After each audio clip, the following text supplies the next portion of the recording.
Mixed by Tarajan Nawapara.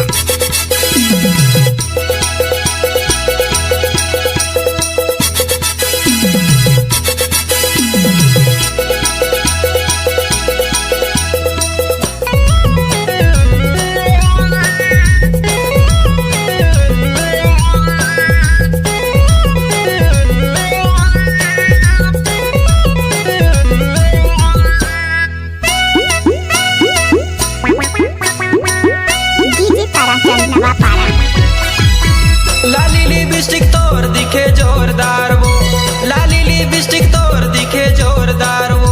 मोर से मिले आबे रानी बैकुंठपुर बाजार वो, मोर से मिले आबे रानी बैकुंठपुर बाजार वो। हाय रे तोर गोरे गोरे गाल, हाय रे तोर लंबा लंबा बाल। हाय रे मोर गोरे गोरे गाल, हाय रे मोर लंबा लंबा बाल। लाली लिपस्टिक तोर दिखे जोरदार वो, लाली लिपस्टिक तोर दिखे जोरदार वो। मोर से मिले आबे रानी बैकुंठपुर बाजार वो, मोर से मिले आबे रानी बैकुंठपुर बाजार वो। हाय रे मोर गोरे गोरे गाल, हाय रे मोर उम्र 16 साल।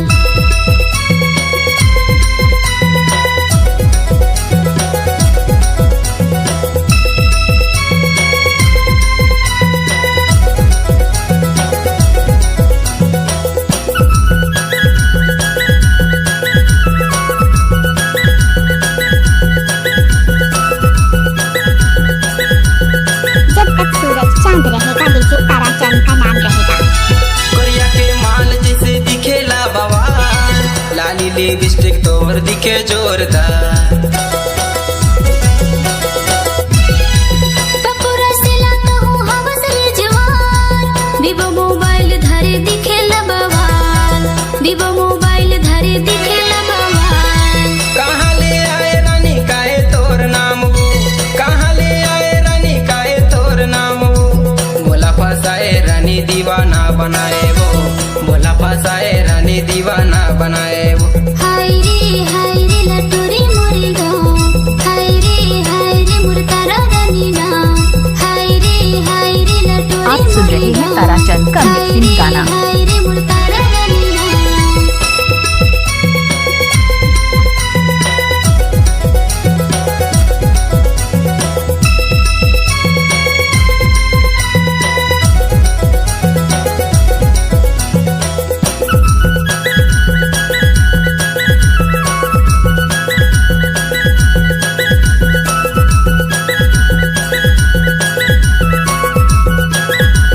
डीजे ताराचंद नवापारा। तही मोर रानी और तही मोर परान, तही मोर धड़कन और तही मोर जान।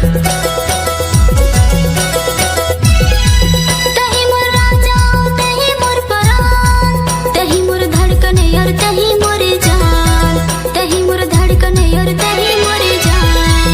लाली लिपस्टिक तोर दिखे जोरदार वो, लाली लिपस्टिक तोर दिखे जोरदार वो। मोर से मिले आबे रानी बैकुंठपुर बाजार वो, मोर से मिले आबे रानी बैकुंठपुर बाजार वो। हाय रे तोर गोरे गोरे गाल, हाय रे तोर लंबा लंबा बाल। हाय रे मोर गोरे गोरे गाल, हाय रे मोर उम्र 16 साल। Mix by Tarachand Navapara. जोरदार वो, लाली लिपस्टिक तोर दिखे जोरदार वो। मोर से मिले आबे रानी बैकुंठपुर बाजार वो, मोर से मिले आबे रानी बैकुंठपुर बाजार वो। हाय रे तोर गोरे गोरे गाल, हाय रे तोर लंबा लंबा बाल। हाय रे मोर गोरे गोरे गाल, हाय रे मोर उम्र 16 साल। हाय रे तोर गोरे गोरे गाल, हाय रे